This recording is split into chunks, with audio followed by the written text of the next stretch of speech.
પવનની સાયકલ હાલતી નહીં. દ્વારકા રહ્યું છે માત્ર 20 કિલોમીટર, પણ પવન બહુ આમો પડે અને બોટલમાં પાણી પતી ગયું હોય. તો જોઈએ, આગળ 6 કિલોમીટર ગામ હોય પણ 6 કિલોમીટર સુધી પહોંચશે નહીં. તો જોઈએ કોઈ પાણી આપે છે કે નહીં, કારણ કે બહુ કાઢવું પડે છે. ખરેખર સાચી વાત છે, ખોટું નથી કહેતું, બહુ કાઢવું પડે છે અને પાણી થોડું કોઈ નથી રહ્યું. તો કોઈ ગાડીવાળા ભાઈ જોડે માગીએ પાણી આપે છે કે નહીં. ચાલો તો ટ્રાય મારીએ.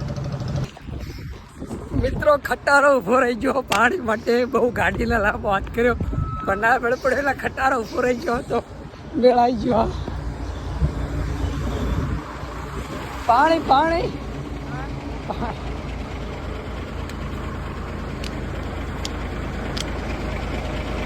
કેટલું ગામ આખું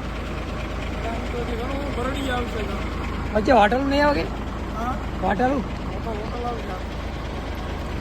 ચલો થેન્ક યુ દાણા, પાણી મળી ગયું આપણને.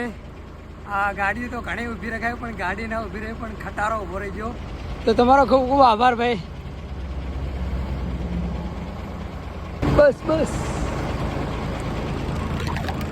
ચલો થેન્ક યુ.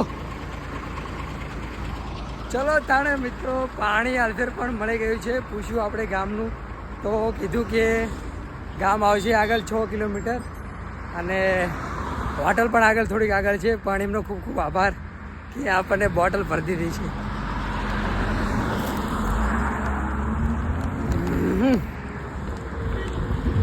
જય દ્વારકાધીશ.